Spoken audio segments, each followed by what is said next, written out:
and just open your eyes for me? Yes, sorry. No, it's okay. You open your eyes. We just need to change your state. Okay. Sorry. Don't apologize. So embarrassed. Don't be embarrassed. Well, I told you, I present this like completely cheerful. So when I'm not that, I'm just like, oh, I can't believe it. But the thing is, if you're always like that, then we're not being honest, and I'm not getting through to the real you. Right. So you can throw that out the window for now. I still think of you as the same. Okay. And I want you to close your eyes again for me. And imagine that you're on vacation a year from now. And imagine that your family isn't necessarily in the picture, but they're all taken care of. Okay. They're all taken care of. They're all happy. What would you ideally like to be doing with your life?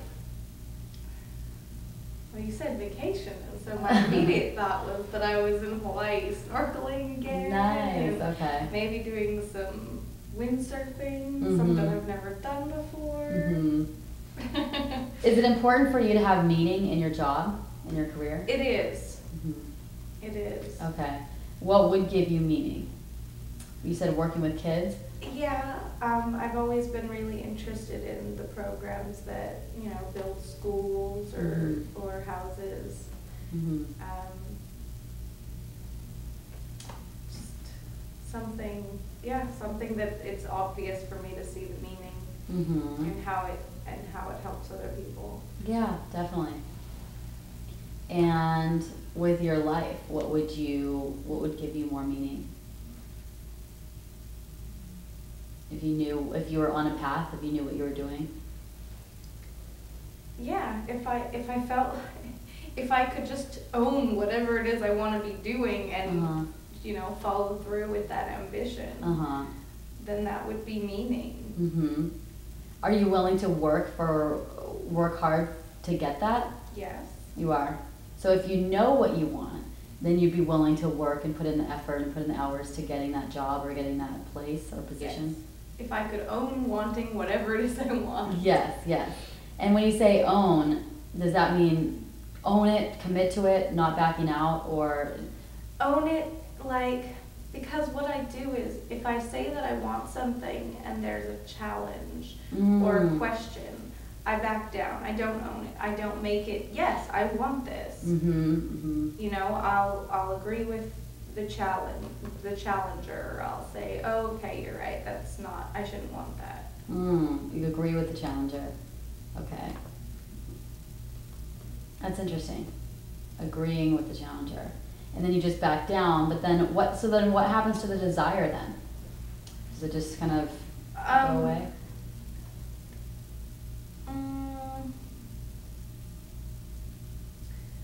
I wouldn't say it goes away, because oftentimes I always go back to the things that I find pleasure in. Just I end up trying to suppress it and then feeling guilty when I return to whatever it is, because I think that I shouldn't want it.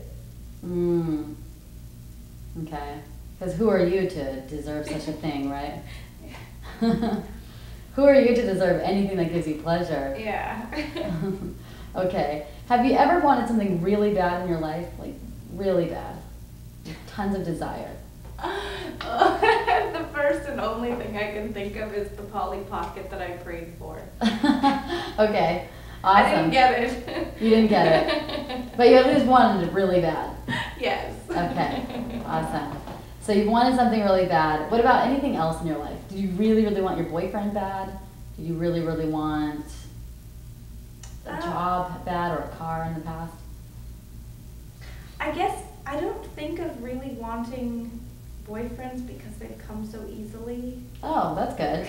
I feel so horrible saying that. So you've never had a problem with men then? No, attracting them isn't a problem. Maybe attracting the kind might be. The kind that you're really looking for. Might be the problem, but yeah, attracting men has never been a problem. So I don't think of that as something I really wanted.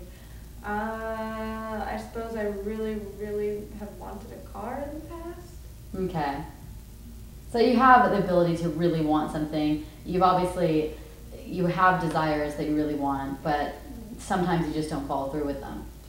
There's usually, quote, good reasons not to. Okay.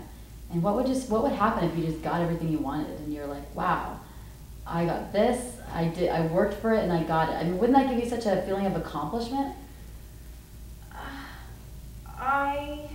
I don't believe what I'm about to say, but this was my initial reaction, that I would be spoiled. You feel spoiled?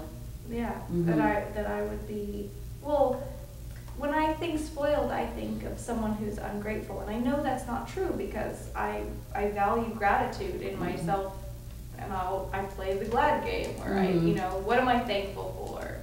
Good. So I know that's not true, and yet my instant reaction was, oh, I'd become spoiled, which means ungrateful. Wow, that's interesting. But do you see how almost silly that sounds? It's like, absolutely silly because I value gratitude. I love being grateful. And it sounds to me, I mean, correct me if I'm wrong, but it sounds to me you have sort of a conundrum going on because you value life, don't you? Absolutely. You value it. We only have not a short time on here. And I need to be making the most of it. Yeah. But I'm keeping myself from making the most of it. Yes. Okay, you can open your eyes now when you're ready. So, would you agree that you're pretty much like your own bully? Like you have, you're your own worst bully. Yeah. So you have these goals, you have these ambitions, but yet there's this bully that's like, no, I'm going to pull her back. No, I'm going to pull her back. And why that happens is because a lot of the family guilt, a lot of the guilt of succeeding or whatnot.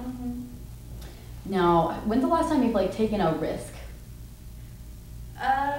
Take any kind of risk, whether it's jumping off a cliff or, doing anything that sounded kind of scary to you, putting something on the I don't think I can list to the I have done it and I can. Well, leaving Los Angeles to move up to Seattle with my current boyfriend when I'd only talked to him for a month on the phone. That's pretty risky, pretty ballsy. Is probably the biggest risk I can think of. Yeah. Doing scary things like hiking up a mountain, which I did a month ago, are physically risky, but they don't feel risky. It's not. There's nothing scary about it. Okay. Yeah, I could fall if I'm not watching where I'm going, but just watch where I'm going and I won't fall. Yeah. Whereas, no, the type of risk. I don't take the right types of risks. Okay, fair enough. What I want you to do is I want you to make a list when you get home. And the list is going to have all these things on it that you feel like you can't do or that would be a risk for you to do. So, but that you want to do at some point. So whether that's jumping out of an airplane or taking a trip or going after the job that you really want or things like that, I want you to make a list of all those things that you either think you can't do or that you're scared to do or that you want to do. Yes. And then what we're going to do is we're going to tackle some of them. So you're actually going to be able to do some of them because I want to show you how possible it is to move things from the I can't or I don't think I can or I'm hesitating to the I can and I've done it and it's under my belt. Because this is what's necessary to build this confidence and faith in yourself, is to take these risks, to push yourself outside of your comfort zone. And if you're always in your comfort zone, which it sounds like a lot of times you are, in the familiar, in the safe, you're never going to fully grow and really succeed at life. So we've got to get you used to pushing yourself outside of your comfort zone, being comfortable with the uncomfortable, as I say it. It's fantastic. Feeling the fear and doing it anyway. There you go. I've heard of that, but I haven't heard it yet, though. Really? Yeah. Feel the fear and do it anyways. It's a great phrase because it's like, you know what? There is fear. But oh well, I'm going to just do it anyways. Because you can't die from it, most likely. You probably want to put things on there that you can't really die from. Yeah, it's probably a good idea. Right. Because what are the couple things that we talked about in the last session? We talked about how there's no such thing as failure. There's only feedback. right? Right. So anything you do from this point forward, if you have that outlook, then there's no such thing as failure. Right. The only failure is not doing something. That's the only time the word failure exists, is when you choose not to do it, Right. and when you just stay in your comfort zone. Right. Then you look back and regret. But regret is the worst feeling. Absolutely. You know, there's nothing worse than feeling regret. You never regret doing something. You only regret not doing it. And the other phrase that I love that we talked about is, there's no such thing as failure, only delayed results. So if you keep wanting something and you wish for something, and there's a throwback, you know, or there's a challenge in the way, or, you know, you run out of gas, or there's something like that that just, you know, there's a wrench that gets thrown in it. It's not that you're failing, and it's not that it wasn't meant to be, or that this is a sign that you shouldn't be doing this. It's just delayed results. You know, it's just, okay, I'm gonna get there. The state of New York still exists. I'm gonna get from here to there. I just need to try a little harder, work a little more, or just wait a little bit longer.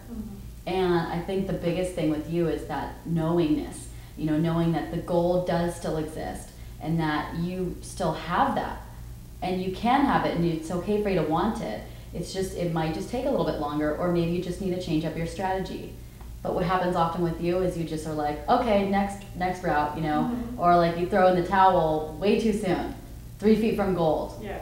You know, so that's the biggest thing, is getting us to the place where we're just like, you're comfortable with risk, and you're like, you know what, I can take on the world. The world is my oyster. I'm ready. Hand it to me, and you're fearless, because that fearlessness is what I want to build in you. Okay. That boldness, you know what I mean? That's what I want. Like, oh my God, I can do this, whatever, you know, throwing the fear out there and just accepting it, and having that, you know, attitude of not being attached to the outcome, you know, because when you're too attached, then you get in that place of familiarity, and you don't do it.